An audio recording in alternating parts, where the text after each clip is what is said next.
they can't sell more as a result of working with us, we're not doing our job. That is our mission. Because you've got some impressive clients, Trevor. Most people would love the client roster that you've got if you're a small organisation of 15 staff. So how have you got these clients? Apart from people that don't wear trousers and turn up late, what is the biggest turn off for you when meeting someone for an interview? Well, definitely. I still love that comment. Definitely the punctuality one. And again, it's a personal thing for me, but it's the corporate dictionary. You know, it's trying to put over this all the acronyms our industry is full of, right? Welcome to the Channel Chat podcast.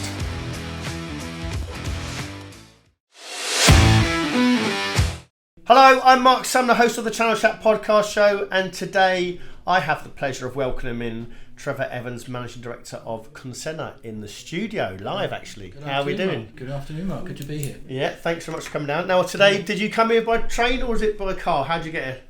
I got here by 3 different trains. Yeah. Didcot to Oxford, Oxford to High Wycombe to Jarrods Cross, and a short walk. Now that is dedication. Yeah. That is dedication. Now, Trevor, for the uneducated who don't know what Consenna are, who or do, and what roles you are on the channel, can you explain a bit more about the company and what you actually do in the business?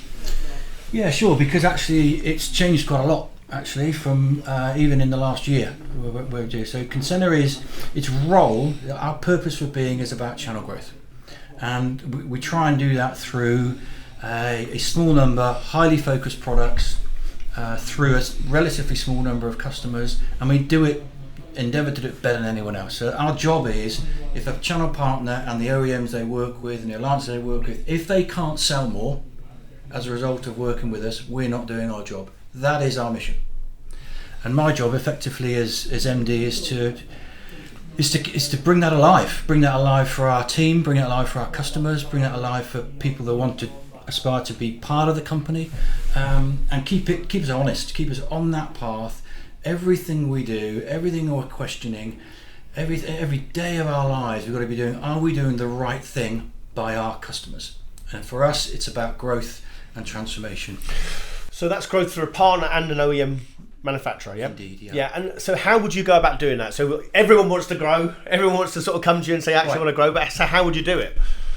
So the way we've pivoted our company, and it's a really good point over the last year or so, to a emerging great tech product business. So we've got a small number of really, really great products off the shelf, ready to go, hitting the market now, where either a partner or an OEM or a combination of both, they take them, they bring them to market, we'll enable them, we'll train them, we'll prepare the content, we'll do everything required around to be able to do that, and then we'll land it. So we're not trying to reinvent the wheel every time, we're trying to keep it really simple, really focused on a small number of great things. We're not trying to boil the ocean as a company. Yeah. So what we're trying to do is all about where there's a particular problem an OEM has, or a particular challenge a partner has, a particular strategy they're trying to deploy. They'll come to us and we'll help them do it. And we'll do it, and we'll put our sort of money where our mouth is. We'll do it and say, if we can't do it, if we can't prove growth, well then we won't work with you. It's as simple as that. So we're pretty blunt with that. Give me an example of the sort of products you're talking about then. So, you know, what sort of things would you do for, say, one of your customers?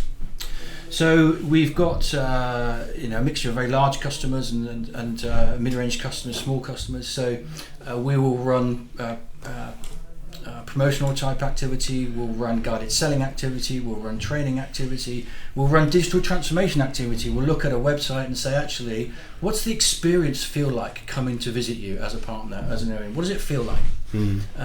What are your customers saying about you? Where did your traffic come from? All of that richness of data, for example, in one of our new products, we can actually relatively quickly provide a health check. Right. So actually, this is what it looks like. This is what it feels like to be a customer of yours, as an example. And then furthermore from that, we can say to an OEM, the precise analytics behind some of their traffic on either their partner sites or their sites, who the customers are, where do they come from, what's their intent, what happens next, how long do they do it? Those sorts of data points that enable them to make great decisions, not a month after perhaps a proposition or or a proposal, but the same time, the same day. So other products we've got around, one called Spark on our promotion side. So we felt super strongly that promotions as a channel concept been around for a long time, but it's really only been around for the larger organisations where you've got big budgets, lots of time to invest in it, and big teams to do it. And it shouldn't be like that. So why can't a mid-sized, a smaller organisation with limited budget and a small team, why can't they do a promotion? Well, they can. So they can go on to our website now, they can choose the style, the product, the timing, the budget, and they can click all on that, and literally within a few hours that would become live for them. So we're trying to solve problems that actually have been around for a long time. And I've lived with them for a long time on other sides of the fence. I've lived with them a long time. So we're just trying to bring those to life, Mark, really, and say, actually, it doesn't have to be that way. It can be different. It can be different. So when you took the role over at Consenna, you were given the brief of growing the firm's already impressive client base. So how's that been going over the last period that you've joined there? Because you've got some impressive clients, Trevor. Most people would love the client roster that you've got if you're a small organisation of 15 staff. So how have you got these clients? Yeah, that's thanks for that. That's kind of, so I came on board in April 19. So just over a couple of years, and so we did have a good customer base then, and we set about growing that in a really focused, targeted way. So we haven't tried to be things we're not. We haven't gone scattergun. We've tried to approach organisations where we know that there's a difficulty, a challenge, some acute problem of some sort that we can help with. And between us and within our team, we've got, we counted last time 5 decades in the channel. So we kind of understood where these things are because we've been there. And we've been there with people that are in some of these organisations right now. So our approach is we know the problem because we've had the problem, and we think we've got a solution for it. Would you want to have a chat about it? And we can do that from a point of credibility because we spent many years grappling with that. So we're not trying to prove we can do something that we're not aware of or we can't do. You know the problem. We're not trying to say to people that actually we're first timers here. We've been around. So consequently, we've been able to approach a small number of people to do that. Large global OEMs, and bring them on board and keep them on board. To be able to do. Would you say, Trevor, and I hope you don't mind me saying this, but do you think it's the credibility of your team is getting you in front of these big wins? And obviously you've got a great set of products and solutions, but maybe those customers might not even know about them. But is it your credibility of your team getting you in these fights? 100%. Yeah, absolutely 100%. And whether it's wherever it is in our team, as we know, we can have any company can have the best products going. But unless the message is substantiated with integrity and strength, it doesn't matter. Yeah. Right. So so we feel strongly about that. So actually, of course, it's our people that our customers are working with, because largely, and I'm very humble about this, other people could copy what we do. Right. Yeah. Other people could do that, and at some point will. So what ultimately distinguishes one company's strengths from another always boils down to the strength of its people. So that's no different for us or for other businesses that I've worked in. Now I looked at your profile today and I thought, right, let's have a look at Trevor's background, and I saw HP, then I saw Apple. And I'm thinking, why did this guy then join Consenna? So what was the thing? It was just like completely swerveballs. You've had obviously a glittering career in corporates, but then you've gone to a very small company. What made you join them? So it's a fair point. So I had, you're right, I had a lengthy spell with HP, which was a time of my life in many ways. And I honestly thought I'd be there forever, honestly thought, and I've got some great friends and lifelong memories from those times. When the phone did ring from Apple back when it was a real wrench, actually, a real wrench. But that said, 8 years later, the wealth of experience and knowledge and learning that's taken me with it, and the last 2 or 3 years of that time, Mark, I was overseas, so I had the great opportunity in Apple to run some businesses and set up some businesses in some other parts of the world where the commercial business was very, very new, and I loved it, absolutely loved it. And I've been away a long time, literally years. I've been away a long time. My family was still here, and I had a milestone birthday, let's put it like that. And having done that, it was sort of a life decision, really. One of my secondments was coming to an end, and actually, what's next? And actually, it sort of coincided with some time when my wife and I wanted to do something a little different. I've been away for so long, away from my daughters, and our decision was I've been doing corporate life for 30 years, and I'm going to take a couple of years out and take a breather. That was the plan. I adored my time at Apple, but it was from a life point of view. It was just time. And but that didn't last long, actually. In January of 19, I sat down with Paul and Douglas, who were sort of the only two people in Consenna at the time, who I'd known for years, by the way. There was a long time acquaintance and friendship. And cut a long story short, say, come on board, help us run the company, help us expand, and let's have a lot of fun while we're trying to do it. Fantastic. And I thought I could do that at the same time as doing the other life things I wanted to do. And then that didn't work out either, because very quickly it became totally absorbing. And within just a few short months, we were knocking on the door of some big new customers, and it really, from a ambition point of view, it was what I wanted. It was the thing left to do. I wanted to know whether I could do it on my own. I wanted to know whether I could do it with a small group of people who were as sort of committed and passionate. Having worked for brilliant companies all my life, you've always had that safety net of support in large companies, and it was always really an itch for me. I enjoyed my time, but could I really do it on my own? And so part of it was the departure from Apple was a life thing, but part of joining Consenna was actually I think I probably can. The challenge. I think I probably can. I'm going to enjoy it. I'm going to actually leave a mark on something which is actually brand new to be able to do. So I left a mark in Apple. I hope they left a mark in HP, but this will be the sort of the pinnacle, really. So I really wanted to blend all of that 30-year corporate life into a business which is mine. No, fantastic. What I share with the rest of the team, and it's not without risk, of course, but it's also enormously rewarding. No, I bet. Going back to Apple a minute. Now, we haven't had a guest on from Apple before, and we mentioned off camera that Tim Cook is the only one really that speaks to the press.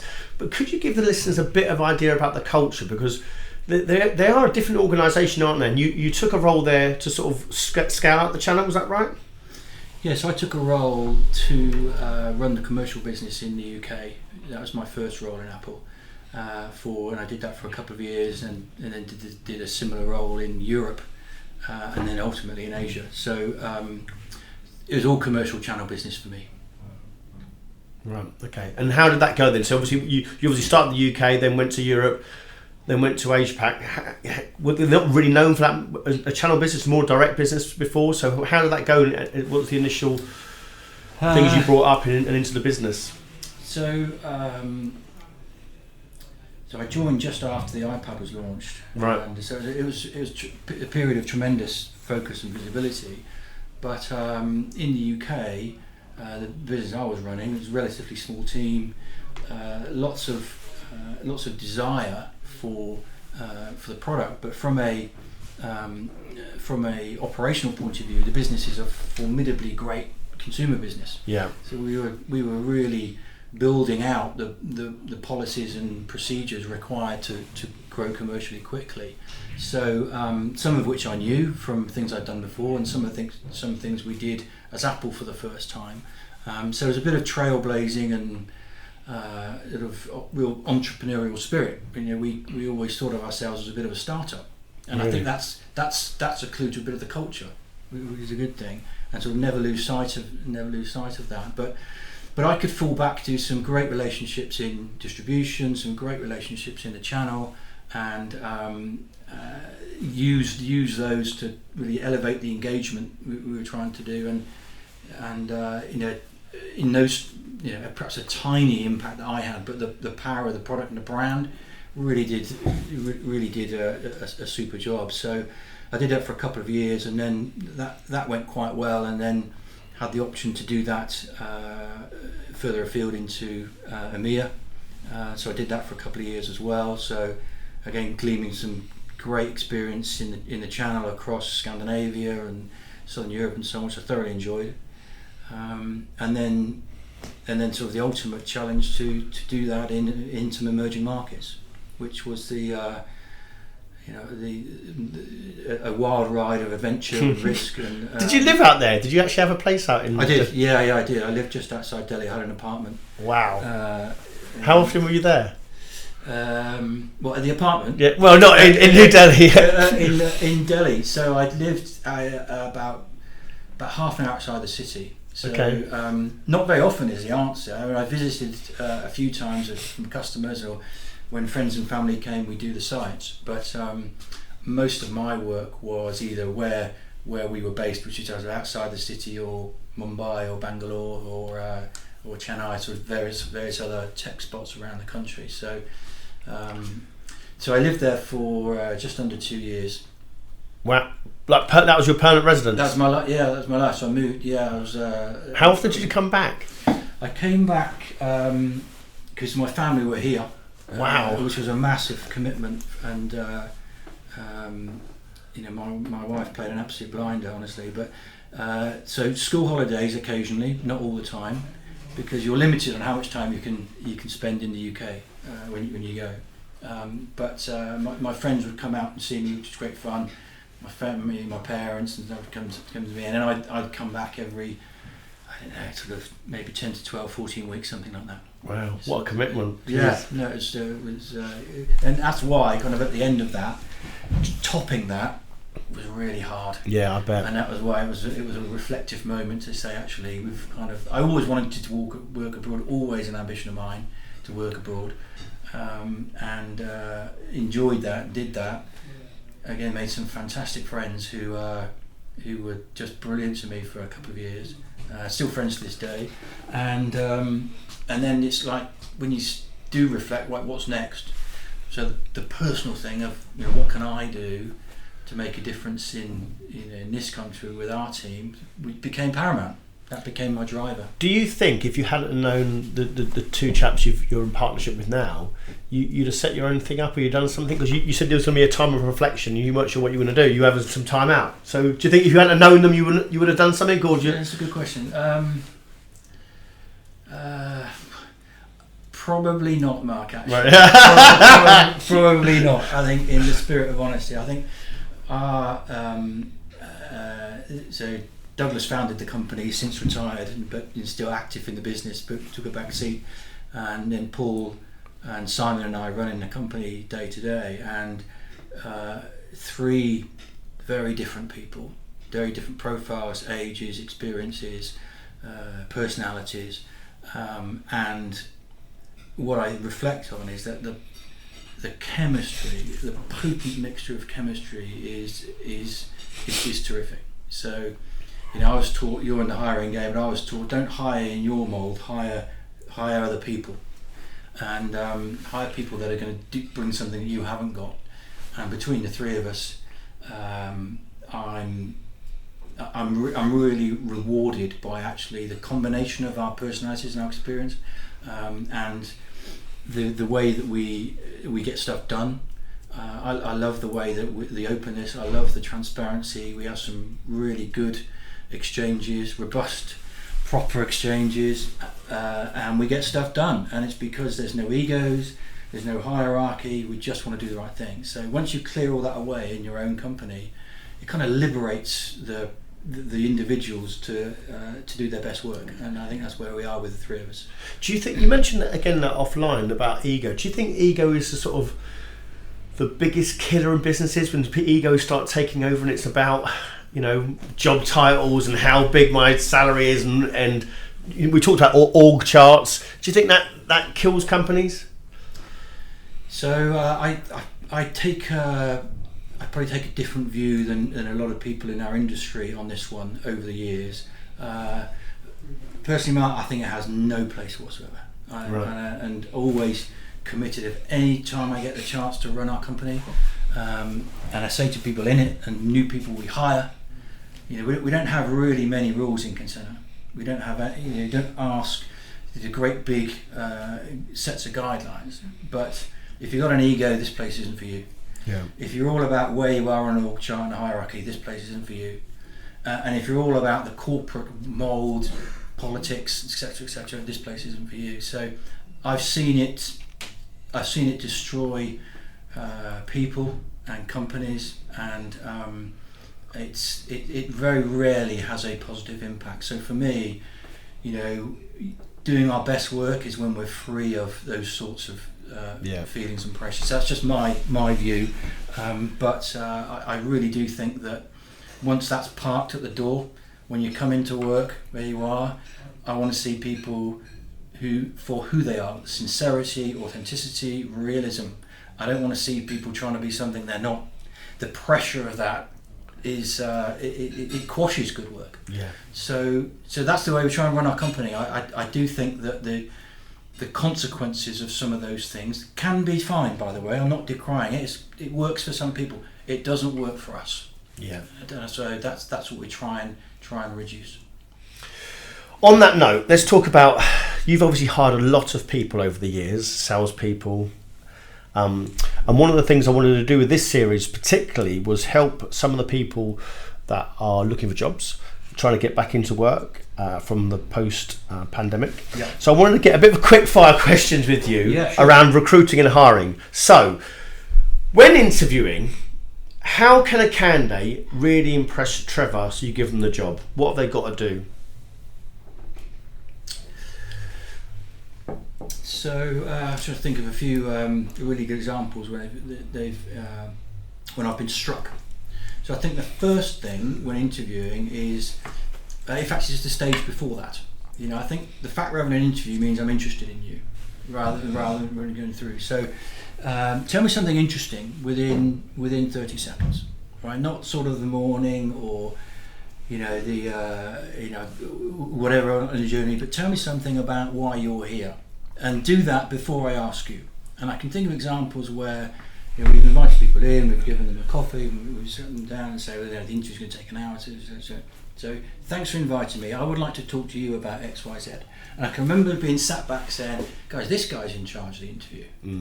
All right? Not that it's about being in charge of it. Well, they set the tone of the interview. They've taken the proactivity. Yeah. So actually, and I think, who's asking the questions? Let me tell you something about me. So there was that instant moment of authenticity. Yeah, this person, in fact, I think 2 occasions that happened, this person had thought about it. Okay, they'd rehearsed it. Yeah. Okay, they really, really considered what their first words were going to be, and they delivered them really, really well. Okay. I think a lot of people come up into interviews now, they're just not prepared. They're basically turning up for an interview, just waiting to be fired questions at, and they don't realise they actually have got to take control and be prepared themselves, which is just a scary thought, and it happens all the time, to be honest with you, Trevor. It shouldn't be like, what do you want to know from me? It should be, what am I going to tell you about me? Yeah, absolutely. So that impressed me. What's your favourite interview question? What do you like to be asked? Or what do you like to ask either? What do I like to ask? So I like some of the things about preparation. You can talk about the preparation piece. So there's always a classic, why are you here? So the simple one is because I want a job. Or that's not the right answer. That's not why you're here. To be able to do something. But I think one of the favourite questions, and in fact this is one that I was asked years ago, is if you wanted to do my job now, okay, what would you be doing? Okay, because if you're sat here, I'm assuming you're ambitious, you're keen, you're eager, you want to play your part, so you want my job, right? And you would say that, would you? Yeah. So I was asked that once. Was you? I was asked that once years ago. So what do you want to do if you want to do my job? I said, well, actually, thanks for asking, because actually, I do want your job. Really, isn't that? And I was really deadly serious. I do want your job. This job that I'm interviewing for is fine, right? And I do want it, but it's a stepping stone to what I really want. And I wanted to be a sales leader at that time. Then you got sacked, the guy. Well, he did when I became his boss. Yeah, oh no, that would be terrible.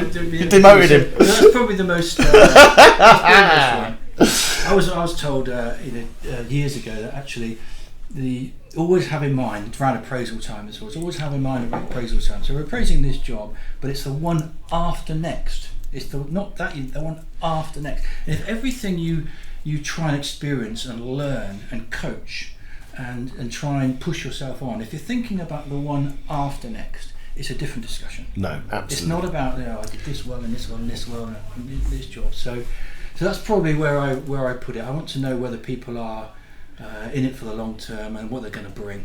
And I want that. I used to work for this very passionate French guy, and a friend to this day, but he's also a blazing rouser with him. He coined this description to me, which I use myself, called positive tension in my head.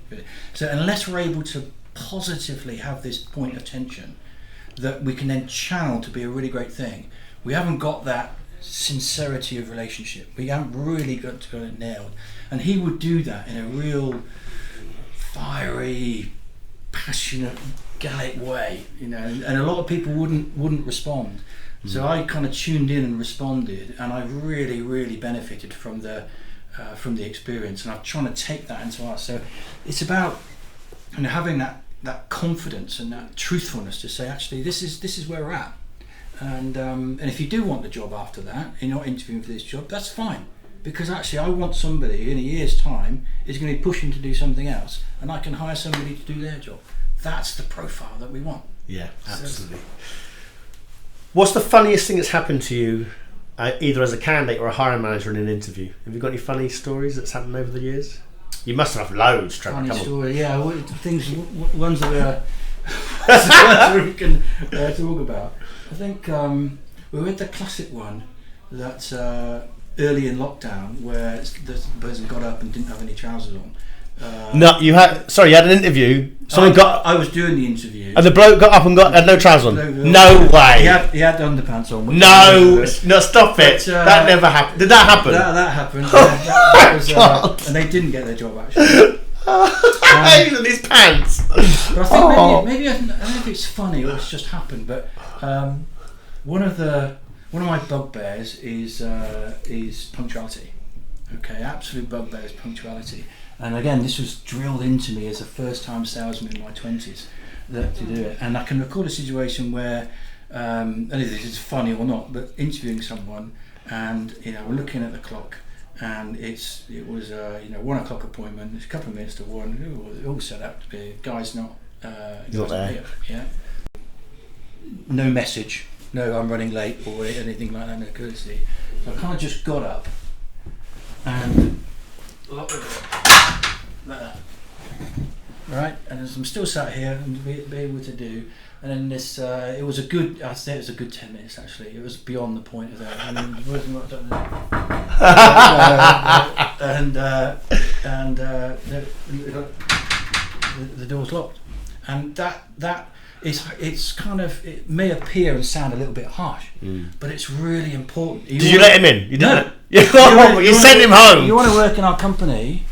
Okay, this is for a customer. To me, it's punctuality is absolutely non-negotiable. And he knew you were in the room. You could see you in the room, bang, and you just blanked him. No.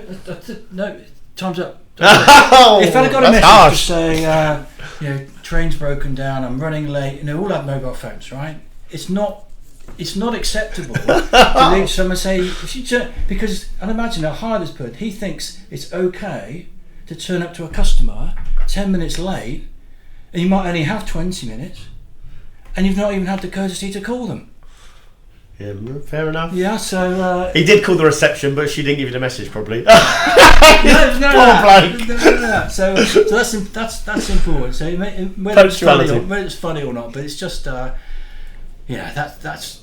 I think you're trying to always imagine this person in front of your customers, and therefore with your reputation. It was probably the bloke who had his pants on, then he actually turned up late as well. Double whammy. That's brilliant. He was trying hard to be able to do it. Oh dear. We mentioned about ambition there, and you touched on that when you were interviewed yourself by a candidate, and they said about did you want my job? So what advice would you give to an ambitious person who's looking to progress up the organisation? How can they get noticed, Trevor? So I think maybe the way I'd answer that is to think back 25, 30 years, where I was very, very raw and very green, but the ingredient, if you like, that I did have when I was pursuing, the first cut in IT sales, if you like, I shouldn't have got the job. I didn't have any experience. I didn't have any proof points. But the one thing that I think I conveyed, and I'd say this to people we're hiring now, is spirit. Right? Am I looking, feeling, sensing from you that actually I can teach you, I can help you learn sales skills, marketing skills, business skills. All of that can be added to. What I can't add it to you is attitude and motivation and spirit. And unless we've got that, I can't coach it. If we've got it, we can do wonders, and all the other things can be added on, so long as you've got the aptitude to do it. So my advice to people is first of all, don't be put off by what the job is. We all grow into jobs. Somebody gave us all a break, right? And I recognise that for a lot of people I sit opposite. They may be well suited, or they may be completely ill suited, and they're sat in front of me saying, "Look, I'm probably 60% of this role, right? But the gaps I've got, you help me fill them, and I'll be 120%. Right attitude. They've got the right attitude. On. So that's my. Don't be intimidated. Don't be put off, and put yourself forward and be real. I'm looking to hire you. I'm not looking to hire somebody who's kind of put this mask on at an interview. Apart from people that don't wear trousers and turn up late, what is the biggest turn off for you when meeting someone for an interview? Well, definitely. I still love that comment. Definitely the punctuality one. But I think and again, it's a personal thing for me, but it's the corporate dictionary. It's trying to put over this. All the acronyms our industry is full of, right? And I've perpetuated many of them over the years. But actually, there's no harm in saying actually some of that stuff. What is it? What does it mean to be able to do it? Actually, some of it's a little bit cliche. So the things that wind me up on that are the people that talk and don't listen. Okay, so an interview is a two-way process. Some candidates have set up their teams to forget that. Right, I'm here to listen, but I'm here to probe. Yeah. But at least give me the opportunity to do that. And actually, if they've done a little bit of homework, just a little bit of preparation, in addition to what I said earlier on, they kind of know that actually what we are, what the profile, how we've written the job specification, a bit about us as an identity, as a company, kind of not into all that. It's just not where we're at. So I think preparation, I would boil it all down to, Mark, frankly. How important do you feel the CV or a covering letter is when you're looking at candidates? Because I see, me personally, I don't. And this is me being 25 years in recruitment. I've never read a cover letter. I just don't read them. I just don't. I look at the CV and I'll read the CV and I'll deem if it's appropriate for my client. But I won't read the cover letter. That could be, a four ball or not. But how important to you is the CV and the cover letter? Do you actually read them? I will read the first 2 or 3 sentences of a CV, and then if my imagination is piqued, I'll carry on. If it's not, I won't. And that's quite controversial, isn't it? Because they might be putting something a bit fluffy in the first 2 or 3 lines, and then you might not get to their experience. So you'd stop. That'd put you off. So one of my weaknesses, if you like, which I recognise, is I am impatient, and I'm in some ways I'm quite intolerant. Let's get to the point on this. You want a job in our company to do XYZ role. What I'm interested in is the fit and experience for the role. And I want to get that quickly. Okay, and all the other things, they're all important, but they're further down the line. So for me, I think the CV is a super important. It's your advert, right? Yeah. It's really important, but it doesn't need to be 5 pages. If you can't say what you really want to say in those first few nuggets, you've got my attention. Okay, that's what you'll do in front of customers. That's your style, and we don't have. We have opportunities with customers where literally we will have 5 minutes. Literally, somebody senior. We've got. I can talk to you for 5 minutes. Okay, so if that's what the opportunity is, and that's normal, what would we want to talk about? So I want to talk with somebody who can empathise with that, and it would take them 5 minutes to get to the bottom of page 1, and it might be a brilliant CV, by the way. Yeah. But in my view, my interpretation is, if that's your best way to portray yourself, there are better ways to do it right early on. So tell me something which wants me to read. Tell me something as like the first few lines of a great novel. You just want to carry on reading. And I think that's my style on the CV. If it can't all fit on 1 page and there's all these other things to do, you're over dramatising what we want the role to be.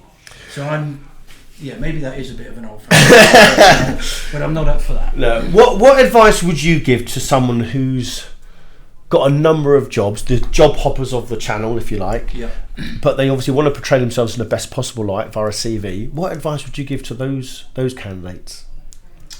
So that have had numerous jobs on this? Job hoppers who want to catch your attention, but they're portraying their best. Maybe they've had like 6 months, a year. Would you entertain something like that? So I would, and I have, but it definitely cuts both ways. So there's a reason people swap jobs. Okay, sometimes it can be perfectly legitimate reasons of their ambitions may well be unable to be realised there, so they want to go further, faster, better, whatever it might be, and there are other reasons, which is why their ambitions don't match the organisations, and you need to move on. And I'll admit to hiring. My previous sort of interpretation of that is I've never really wanted someone who doesn't have the staying power. You've got to be able to see that through, and when times are tough, you can change jobs, and that could be an easy way out, or you could sit tight and persevere. But actually, in hindsight, I was wrong about that. Okay, sometimes sitting tight and grinning and bearing it is not the right thing to do, because actually, as an individual, you think you can do more. And so what happens if you feel you're not doing more? You then become impatient, and you then become demotivated, and all the things that perhaps prompted you to move in the first place have gone. So actually, as a hiring manager, you need to be much more inquiring, much more probing about that. So don't immediately dismiss it, because actually there could be entirely meritorious reasons why this person is quickly outgrown. And even though I've had lengthy spells in all of the companies I've worked for, in my first job, the first company I worked for, I stayed for 8 years. I had 6 different roles. Yeah. Okay. In HP, I had 4 different roles. In Apple, I had 5 different roles. So it's not necessarily about the length in time in role. It's about actually what's next. So for some of these people who job hoppers, it could be what's next just not there. Yeah. So the best thing to do is just to call it out and say I need to do something else. Yeah, it's difficult when they keep on making that mistake, though, isn't it? So I've been there 6 months, but I didn't get promoted. It's like, well, or I've been there 20 years and I've been in the same job. So it's a difficult balance, but I do agree with you that it is a very difficult balance. But I think that's the job of the hiring team to sort of probe out of that, but certainly not discount it from the outset. One hot topic at the moment is around diversity. Now, whether you've got any initiatives at Consenna or not, but what's your views on that? Because you touched on earlier about your 2 colleagues, that you're very different backgrounds, different personalities, and there's a good blend, and then you've obviously come together your experience, and that obviously makes your dream team. So what's your view on diversity? Is there any initiatives that you did at Apple or even Consenna that you can share with us? I mean, there's certainly lots of initiatives, and I've worked all over the world. So when it comes to diversity, I've seen a very broad spectrum across the scope. So we, not just me or but we've got an active policy: the right people in the right jobs, regardless. Yeah. And we've got a good mixture of age, good mixture of gender, and I'm pleased about that. Be able to go. As you sort of get the sense from me, I'm massively into authenticity and realism, and if that bores through our people, and it automatically makes you into there's no sort of predetermined way that a person or a project will go. We'll get the right people for that. But are we working actively to be better? Of course we are. Everyone should be doing that. That's the day job. It's never over. No. I can't foresee a situation where businesses will go back and say actually we're in good shape. We've done enough. Yeah. We've never done enough. No. To be able to do that. Trying to get new people into our industry is a challenge, actually. So there's only 16.9% of females in our industry, but there's not enough new talent coming into the industry in general, which I think is sad, because I do think it is the best industry. But what are the main factors you think people ought to consider when they want to work in the tech industry? I.e., I get a lot of people, especially younger people. I don't like coding. I'm not really technical, or I don't like computers really, etc. And obviously that isn't. Yes, you might be selling tech, but you don't have to be technical to be in it. What's your view of how they should consider coming into the industry and why they should come into the industry? So I'm a bit biased because for 30 years it's been brilliant, right, for me. And by the way, it wasn't something I set out to do.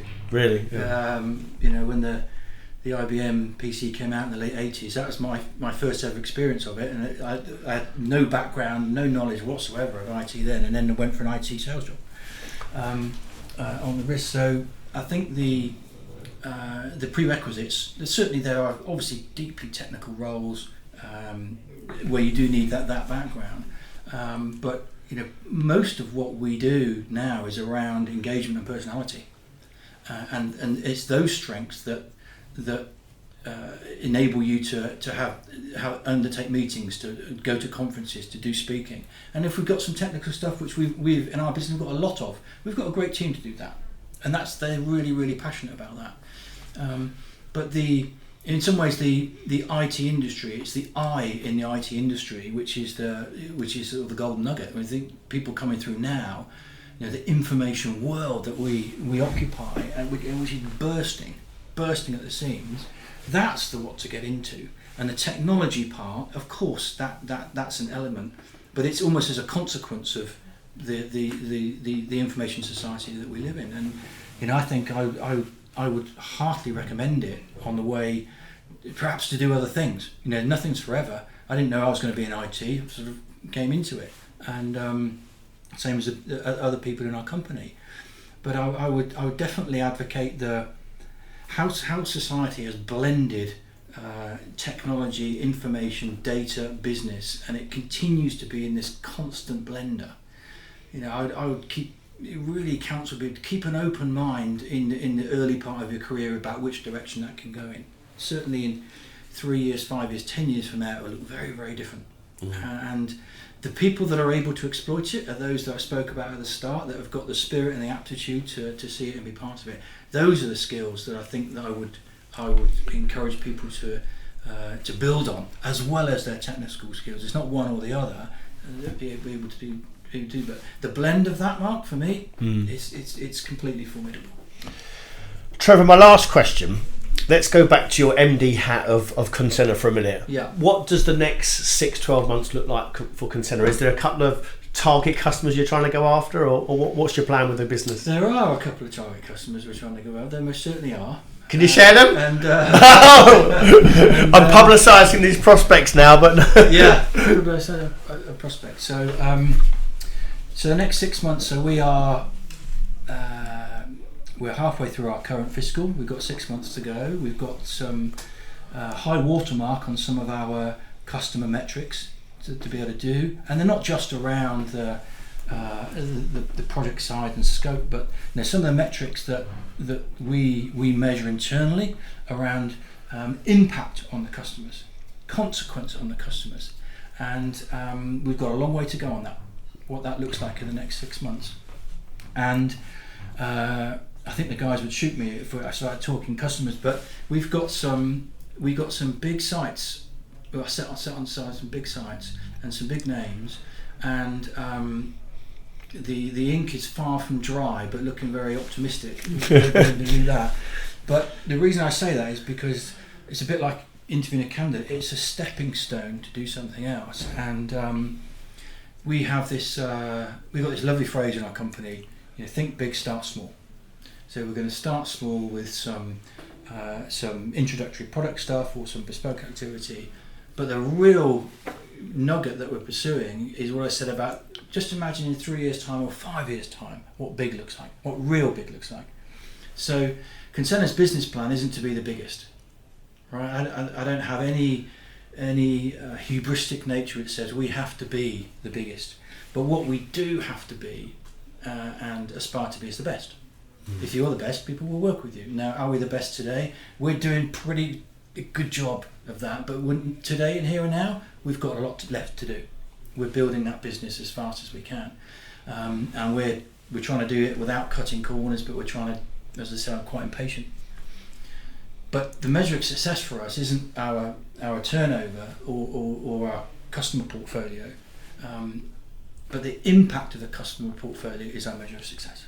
And that's what my job over the next 6 months is to make that really abundantly clear as we go into the following year, that actually staying focused, staying true, and staying absolutely wedded to customers. They'll decide whether we're successful or not me. Yeah. It's customers that decide whether we expand as a company. It's not me. It's customers that decide whether we're going to hire another 20 people. It's not me. And as long as we've got that absolutely rooted in everything that we do, part of my job is just to keep us completely committed to that path. So I'm not going to give any sort of customer stuff away, but there's not many of them, and we want them, and some of them are held by our competition, and I'm going to have them to be able to do it. And we're not going to stop until we've got them. We're pretty relentless at doing that, because we think we're onto something, Mark. Yeah, we really do. From the people point of view, from the product point of view, from the opportunity point of view, we are really onto something.